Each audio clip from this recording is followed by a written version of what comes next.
എല്ലാവർക്കും പുതുവത്സരാശംസകൾ. തദ്ദേശ സ്വയംഭരണ സ്ഥാപനങ്ങളിലേക്കുള്ള തിരഞ്ഞെടുപ്പ് കഴിഞ്ഞു. എല്ലാ തലങ്ങളിലും പുതിയ ഭരണസമിതികൾ സ്ഥാനമേറ്റ് കഴിഞ്ഞിരിക്കുകയാണ്.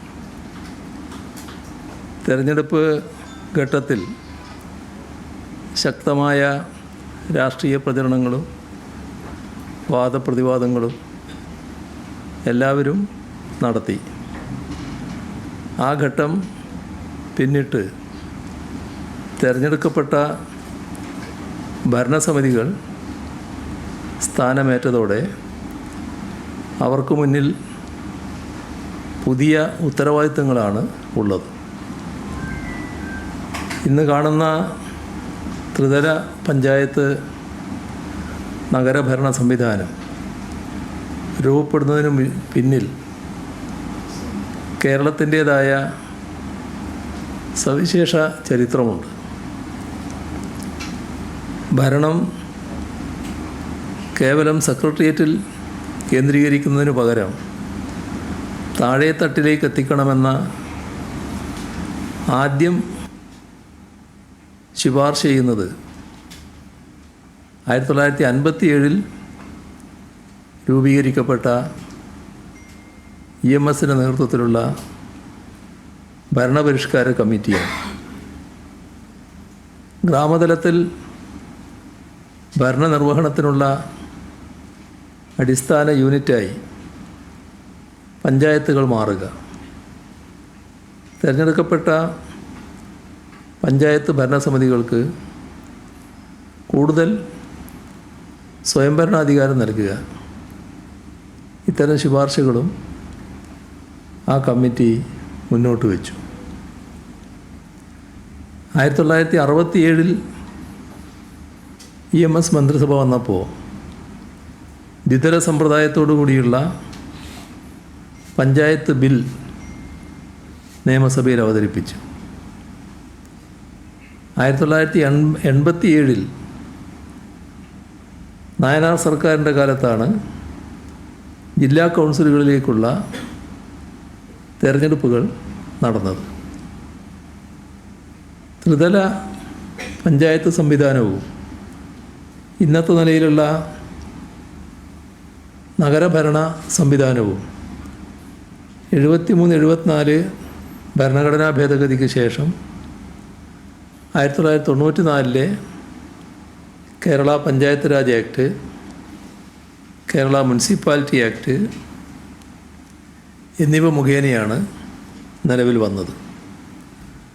1995 ഒക്ടോബർ 2 അതനുസരിച്ച് ജനപ്രതിനിധികൾ സ്ഥാനമേറ്റെടുത്തു. അവിടെയും കേവലമായ പരിഷ്കരണമല്ല നമ്മുടെ സംസ്ഥാനം ലക്ഷ്യമിട്ടത്. വിപ്ലവകരമായ മാറ്റങ്ങൾ സൃഷ്ടിച്ചുകൊണ്ട് കേരളത്തിലെ തദ്ദേശഭരണ സ്ഥാപനങ്ങളെ മറ്റ് സംസ്ഥാനങ്ങളിൽ നിന്നും വ്യത്യസ്തമായ നിലയിലേക്ക് എത്തിക്കുക എന്നത് പ്രധാനമായിരുന്നു. സാമ്പത്തികമായും സ്ഥാപനശേഷി കൊണ്ടും സ്വയംഭരണാധികാരം നൽകിയും ശാക്തീകരിച്ചുകൊണ്ടുള്ള ഒരു മാതൃകയാണ് നാം തേടിയത്.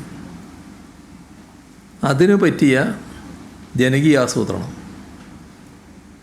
ആ ജനകീയാസൂത്രണ പ്രസ്ഥാനം 1996 ആഗസ്റ്റ് 17 നിലവിൽ വന്നു.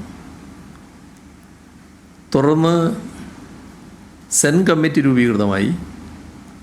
ആ സെൻ കമ്മിറ്റിയുടെ ശുപാർശകളുടെ അടിസ്ഥാനത്തിൽ പൗരാവകാശ രേഖ, അറിയാനുള്ള അവകാശം തുടങ്ങിയവ ഉൾപ്പെടുത്തി സമഗ്രമായ നിയമഭേദഗതി 1999 കൊണ്ടുവന്നു.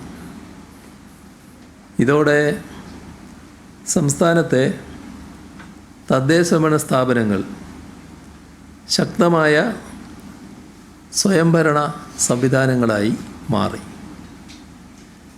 ഏറ്റവും അവസാനം 2022 ഫെബ്രുവരി 19 ഏകീകൃത തദ്ദേശ സ്വയംഭരണ വകുപ്പ് നിലവിൽ വന്നു. പഞ്ചായത്ത്, ഗ്രാമവികസനം, നഗരകാര്യം, എഞ്ചിനീയറിംഗ് വിഭാഗം, നഗര ഗ്രാമാസൂത്രണം എന്നിങ്ങനെ വിവിധങ്ങളായി നിന്നിരുന്ന വകുപ്പുകളെ അതോടെ ഒറ്റ വകുപ്പാക്കി മാറ്റി. അങ്ങനെ പ്രാദേശിക സർക്കാരുകളുടെ പ്രവർത്തനങ്ങൾ കൂടുതൽ ജനോപകാരപ്രദമായും ഫലപ്രദമായും നടപ്പിലാക്കുന്നതിനുള്ള ഏകീകൃത പ്ലാറ്റ്ഫോമാണ് നിലവിൽ വന്നത്. 1995 സ്ഥാനമേറ്റെടുത്ത ജനപ്രതിനിധികൾ ജനകീയാസൂത്രണത്തിൻ്റെ പിൻബലത്തോടെ പുതിയ വികസനക്ഷേമ പ്രവർത്തനങ്ങൾ സാധ്യമാക്കി. അന്ന് ലഭ്യമല്ലാതിരുന്ന ഒട്ടേറെ സൗകര്യങ്ങൾ ഇന്നത്തെ ജനപ്രതിനിധികൾക്ക് ലഭ്യമാണ്. ഓരോ വർഷവും പദ്ധതി വിഹിതം വർദ്ധിപ്പിച്ച് നൽകുകയാണ്. സേവനം വിരൽത്തുമ്പിൽ ലഭ്യമാക്കുന്ന ഡിജിറ്റൽ സാങ്കേതികവിദ്യ നാം ഫലപ്രദമായി ഉപയോഗിക്കുന്നു.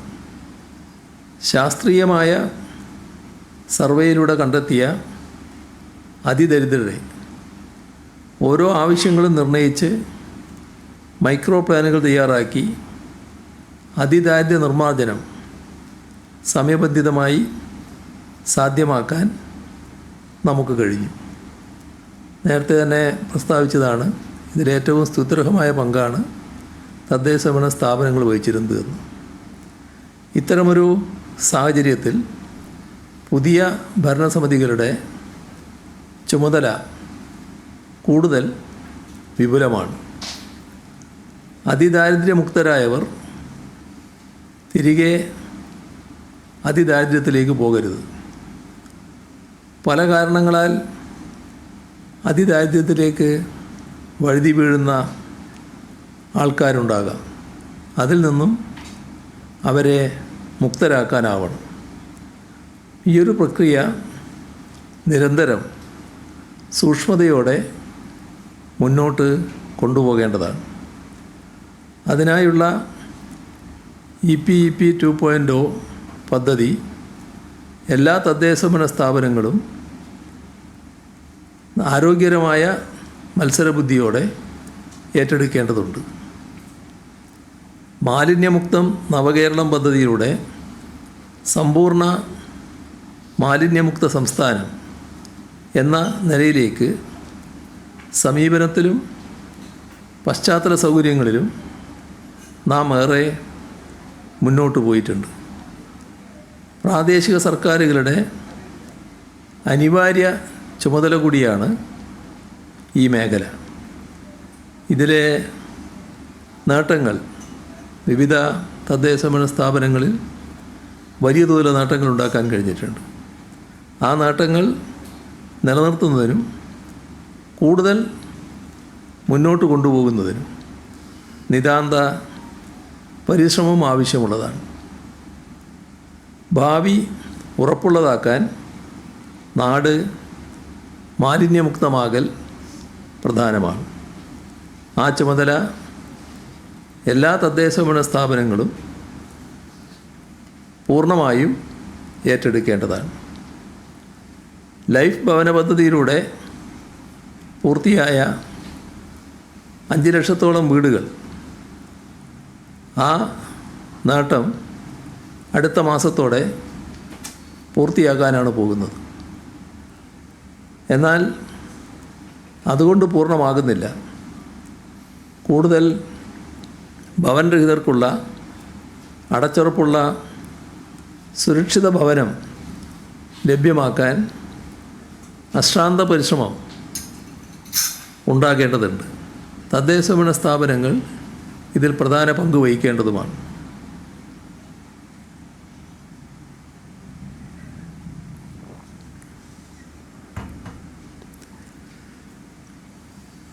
പാലിയേറ്റീവ് പരിചരണ നയം ആദ്യമായും പ്രഖ്യാപിച്ചത് കേരള സംസ്ഥാനമാണ്. നിലവിൽ സംസ്ഥാനത്താകെ തദ്ദേശഭരണ സ്ഥാപനങ്ങളുടെയും ആരോഗ്യവകുപ്പിൻ്റെയും നേതൃത്വത്തിൽ 1142 പാലിയേറ്റീവ് ഹോം കെയർ യൂണിറ്റുകൾ പ്രവർത്തിക്കുന്നുണ്ട്. പാലിയേറ്റീവ് പരിചരണ പ്രവർത്തനങ്ങളെ ഏകോപിപ്പിച്ച് വളണ്ടിയർമാരെ കൂടി ഉൾപ്പെടുത്തിക്കൊണ്ട് സാർവത്രികമായ പാലിയേറ്റീവ് പരിചരണം ഉറപ്പാക്കുന്നതിന് കേരള കെയർ പദ്ധതിയുമായി മുന്നോട്ട് പോവുകയാണ്. അപ്പോൾ ആ രംഗത്തും സമർപ്പണ ബോധത്തോടെ ഓരോ തദ്ദേശഭരണ സ്ഥാപനവും ഇടപെടേണ്ടതായിട്ടുണ്ട്. പാർലമെൻറ്റിൽ നിന്നും നിയമസഭയിൽ നിന്നും വ്യത്യസ്തമായി തദ്ദേശഭരണ സ്ഥാപനങ്ങളിലുള്ളത് ഭരണസമിതികളാണ്. ഇവിടെ ഭരണപക്ഷവും പ്രതിപക്ഷവും എന്ന വേർതിരിവില്ലാത്തതാണ്. ഓരോ അംഗവും വിവിധ വിഷയങ്ങളിൽ ഭരണ നിർവഹണം നടത്തുന്ന ഏതെങ്കിലും ഒരു സ്റ്റാൻഡിംഗ് കമ്മിറ്റിയിൽ അംഗമാണ്. എല്ലാ തീരുമാനങ്ങൾ എടുക്കുന്നതും നിർവഹണം നടത്തുന്നതും ഭരണസമിതികളാണ്. അതിനാൽ സംസ്ഥാനത്തിൻ്റെയും ജനങ്ങളുടെയും വിശാല താൽപ്പര്യം മുൻനിർത്തി നാടിൻ്റെ വികസനത്തിനും ക്ഷേമത്തിനുമായി എല്ലാ ജനപ്രതിനിധികൾക്കും തദ്ദേശഭരണ സ്ഥാപനത്തിൽ ഒന്നിച്ചു പ്രവർത്തിക്കാൻ കഴിയേണ്ടതാണ്.